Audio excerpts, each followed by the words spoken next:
പോർച്ചുഗലിലെ നഗരമാണ് Fathima. 1917 Lucia, Jacinda, Francis എന്നീ 3 കുട്ടികൾക്ക് മാതാവ് പ്രത്യക്ഷപ്പെട്ട സ്ഥലം എന്ന നിലയിൽ ലോകപ്രസിദ്ധമാണ് ഇവിടം. 1917 മെയ് മുതൽ ഒക്ടോബർ വരെ എല്ലാ മാസവും 13-ാം തീയതി മാതാവ് ഈ കുട്ടികൾക്ക് പ്രത്യക്ഷപ്പെടുന്നു. പാപികളുടെ മനസ്സാന്തരത്തിന് വേണ്ടി ജപമാല ചൊല്ലി പ്രാർത്ഥിക്കണമെന്ന് മാതാവ് ഈ കുട്ടികളെ അറിയിച്ചു. നമുക്കും പാപികളുടെ മനസ്സാന്തരത്തിന് വേണ്ടി ജപമാല ചൊല്ലി പ്രാർത്ഥിക്കാം.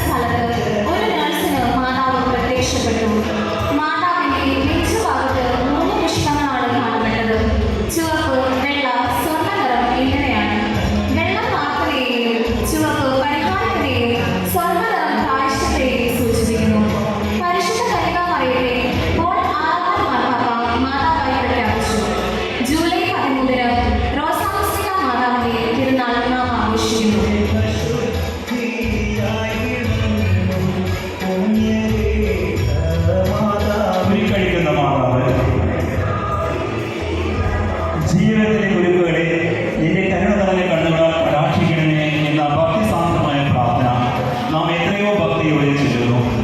ജീവിതത്തിൽ ഓരോ ഘട്ടത്തിലുള്ള കുരുക്കുകളെ അടിക്കുന്ന ഒരു ആയുധമാണ് ഉരുക്കഴിക്കുന്ന മാതാവ്.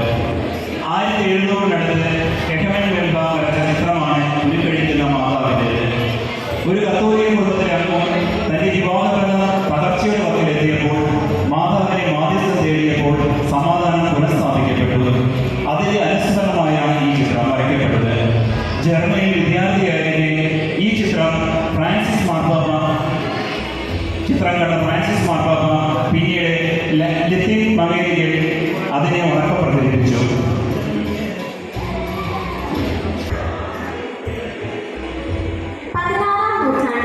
ഒരു ഹൈന്ദവ ബാലനാണ് മാതാവ് ആദ്യം പ്രത്യക്ഷപ്പെട്ടത്.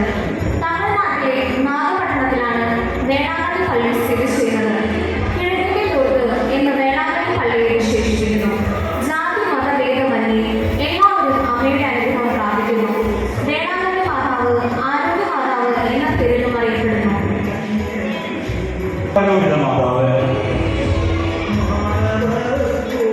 പരിശുദ്ധ കത്തോലിക്ക സഭ മുറുകെ പിടിച്ചിരിക്കുന്ന പരിശുദ്ധ അമ്മയുടെ 4 വിശ്വാസത്തിൽ ഒന്നാണ് മറിയത്തിന്റെ സ്വർഗ്ഗാരോഹണം. ദൈവകുമാരന് ജന്മം നൽകിയ അമ്മയുടെ ശരീരം അഴുകാൻ അനുവദിക്കാതെ ശരീരത്തോടും ആത്മാവോടും കൂടി സ്വർഗീയ മാർഗത്തിലേക്ക് എടുക്കപ്പെട്ടു എന്നതാണ് മാതാവിന്റെ സ്വർഗ്ഗാരോഹണ കാതൽ. 1950 നവംബർ 1-നാണ് വിശുദ്ധ 12-ാം പിയൂസ് മാർപ്പാപ്പ മാതാവിന്റെ സ്വർഗ്ഗാരോഹണ വിശ്വാസ സത്യമായി പ്രഖ്യാപിച്ചത്. പരിശുദ്ധ അമ്മയുടെ ഏറ്റവും പഴക്കമേറിയ തിരുനാളാണിത്. കോൺസ്റ്റാന്റൈൻ ചക്രവർത്തി ജെറൂസലം നഗരം പുനഃസ്ഥാപിച്ച കാലങ്ങളിലായിരിക്കും ഈ തിരുനാൾ സഭയിൽ ആഘോഷിക്കാൻ തുടങ്ങിയത്. 7-ാം നൂറ്റാണ്ടിൽ ദേവമാതാവിന്റെ നിദ്ര എന്ന പേരിൽ ഈ തിരുനാൾ റോമിൽ ആഘോഷിക്കപ്പെട്ടു. പിന്നീട് ഈ തിരുനാൾ പരിശുദ്ധ മറിയത്തിന്റെ സ്വർഗ്ഗാരോഹണ തിരുനാൾ വിളിക്കപ്പെടാൻ തുടങ്ങി. നമുക്ക് സ്വർഗ്ഗത്തെ ലക്ഷ്യമാക്കി ജീവിക്കാൻ ഈ തിരുനാൾ സഹായകരമാകട്ടെ.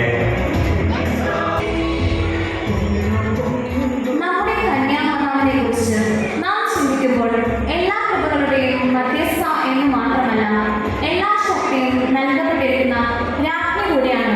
അതാണ് പരിശുദ്ധ അമ്മ. അവളുടെ അളവറ്റ താഴ്മയും എല്ലാ സൃഷ്ടികളോടുമുള്ള ഉൾക്കടമായ സ്നേഹവും കാരണം കർത്താവ് അവളെ ഉയർത്തി. കർത്താവിന്റെ ദാസിയിൽ നിന്ന് ലോകരക്ഷകൻ ജന്മമെടുത്തു. കർത്താവിന്റെ ദാസിയായ അവൾ ദൈവമാതാവാണ്. കർത്താവിന്റെ ദാസി ആയിരിക്കുന്നതോടൊപ്പം രാജ്ഞിയുടെ അവകാശി. അവൾ നിന്ദിക്കപ്പെട്ടു. എന്നാൽ പുത്രനിലൂടെ ലോകത്തിന്റെ എല്ലാ അധികാരവും അവൾക്കും നൽകപ്പെട്ടിരിക്കുന്നു. നമ്മുടെ ജീവനും മാർഗ്ഗവും ശരണവുമായ പരിശുദ്ധമായ മാതാവിലേക്ക് സർവ്വജനപദങ്ങളും തിരിയാൻ ഇടയാകട്ടെ. ആമേൻ. AD 1200 യൂറോപ്പിലെ സഭയിൽ നടമാടിയിരുന്ന പാഷാണതകളെ ഇല്ലാതാക്കാൻ പരിശുദ്ധ അമ്മയുടെ നാമത്തിലുള്ള ദേവാലയത്തിൽ വിശുദ്ധ ഡൊമിനിക് ഉപവസിച്ച് പ്രാർത്ഥിച്ചുകൊണ്ടിരിക്കുമ്പോൾ പരിശുദ്ധ അമ്മ പ്രത്യക്ഷപ്പെട്ട് നന്മ നിറഞ്ഞ മറിയമേ എന്ന പ്രാർത്ഥന വിശുദ്ധ ഡൊമിനിക്കിനെ പഠിപ്പിച്ചു. 16 വർഷത്തോളം ഈ പ്രാർത്ഥന ചൊല്ലിയതിന്റെ ഫലമായി ആ പാഷാണ്ഡത അപ്രത്യക്ഷമായി. പരിശുദ്ധ ജപമാല രാജ്ഞി ഇന്ന് സഭയുടെ ഐക്യത്തെ തകർക്കുന്ന എല്ലാ നാരികീയ ശക്തികളെയും ഉന്മൂലനം ചെയ്തതിനു വേണ്ടി നിന്റെ തിരുകുമാരനോട് മാധ്യസ്ഥം വഹിച്ച് പ്രാർത്ഥിക്കണമേ.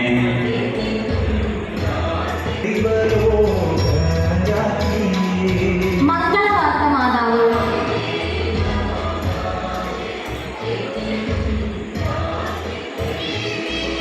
ദൈവകൃപ നിറഞ്ഞവളെ സ്വസ്തി, കർത്താവ് നിന്നോടുകൂടെ. മറിയമേ, നീ ഭയപ്പെടേണ്ട, ദൈവസന്നിധിയിൽ നീ കൃപ കണ്ടു തീർക്കുന്നു. നീ ഗർഭം ധരിച്ച് ഒരു പുത്രനെ പ്രസവിക്കും. നീ അവനെ ഈശോ എന്ന് പേരിടണം. ഇതെങ്ങനെ സംഭവിക്കും? ഞാൻ പുരുഷനെ അറിയുന്നില്ലല്ലോ. പരിശുദ്ധാത്മാവ് നിന്റെ മേൽ വരും. അത്യുന്നതന്റെ ശക്തി നിന്നിൽ ആവസിക്കും. ആകയാൽ ജനിക്കാൻ പോകുന്ന ശിശു പരിശുദ്ധൻ ദൈവപുത്രൻ എന്ന് വിളിക്കപ്പെടും. ദൈവത്തിനൊന്നും അസാധ്യമല്ല. ഇതാ കർത്താവിന്റെ ദാസി, നിന്റെ വാക്ക് എന്നിൽ നിറവേറട്ടെ.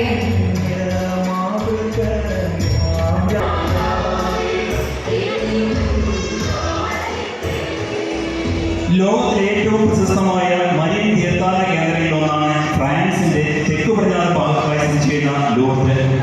AD 1758 ഫെബ്രുവരി 11 മുതൽ ജൂലൈ 16 വരെയുള്ള ദിവസങ്ങളിൽ കേവലം 14 വയസ്സുള്ള ബെർണീദ സിബ്രൂസ് എന്ന കാർഷിക പാലകയ്ക്ക് 18 പ്രാവശ്യം പരിശുദ്ധ മാതാവിന്റെ ദർശനമുണ്ടായി. ലോകം മുഴുവനുമുള്ള പാപികളുടെ മാനസാന്തരത്തിനായി പ്രാർത്ഥിക്കുവാനും പരിത്യാഗ പ്രവർത്തികൾ അനുഷ്ഠിക്കുവാനും മാതാവ് ആവശ്യപ്പെട്ടു. 16-ാം തവണ പ്രത്യക്ഷപ്പെട്ടപ്പോൾ ഞാൻ അമലോത്ഭവയാണെന്ന് വലിയ സത്യം മാതാവ് വെളിപ്പെടുത്തി. ഏകദേശം 60 ലക്ഷത്തോളം വലിയ ഭക്തർ വർഷം തോറും ലൂർദിൽ തീർത്ഥാടനം നടത്തി വരുന്നു.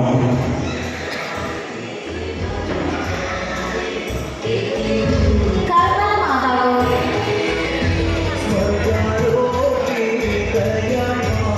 ആഗോള സഭ ആഘോഷിക്കുന്ന ദൈവമാതാവിന്റെ ഒരു തിരുനാളാണിത്. കർമ്മലിത്ത സഭ പലസ്തീനയിൽ കർമ്മല മലയിൽ ആരംഭിച്ചു.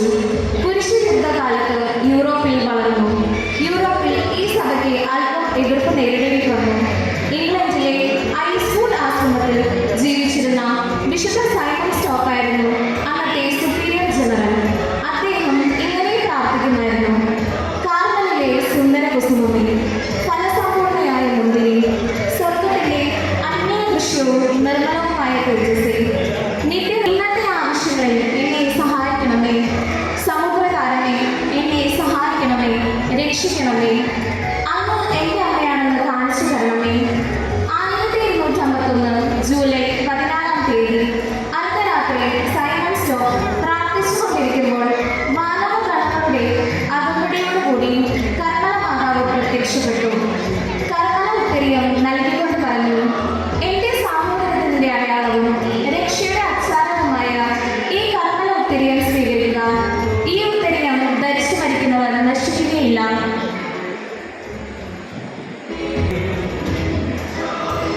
ഫ്രാൻസിലെ നാസറേത്ത് എന്ന ഗ്രാമത്തിലെ മെക്സിമിൻ ഇറാന്റെ മെലാനി കാൻവെറ്റ് എന്ന 2 ഇടയ കുട്ടികൾ പർവ്വതത്തിന്റെ സമീപത്തുള്ള മലയടിവാരത്തിൽ കന്നുകാലികളെ മേയിച്ചുകൊണ്ടിരുന്നപ്പോൾ പരിശുദ്ധ അമ്മയുടെ ദർശനം ലഭിച്ചതായി സാക്ഷ്യപ്പെടുത്തിയിട്ടുണ്ട്.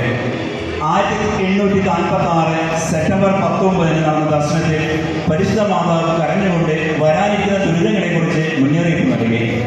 ലാസറേറ്റിൽ മാത്രമാണ് തോളിൽ ഭാരമുള്ള ചങ്ങല ധരിച്ചുകൊണ്ട് മാതാവ് പ്രത്യക്ഷം നൽകിയത്. മനുഷ്യകുലത്തിന്റെ പാപഭാരം തന്റെ പുത്രനോട് ചേർത്ത് അവളും ചുമക്കുന്നു. 1851 സെപ്റ്റംബർ 19 ഫ്രാൻസിലെ ബിഷപ്പ് ലാസറേറ്റ് മാതാവിനോട് പ്രാർത്ഥിക്കുന്നതിനും ഭക്തി പ്രകടിപ്പിക്കുന്നതിനുമുള്ള ഔദ്യോഗിക അംഗീകാരം നൽകി.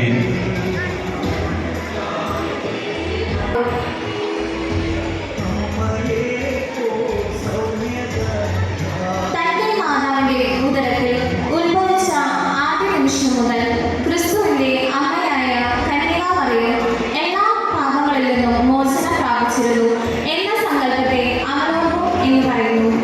അമലോത്ഭവം എന്നതിന് നിർമ്മലമായ ജനനം എന്ന് വാച്യാർത്ഥ്യം. മറിയം ഉത്ഭവത്തിന്റെ ആദ്യ നിമിഷത്തിൽ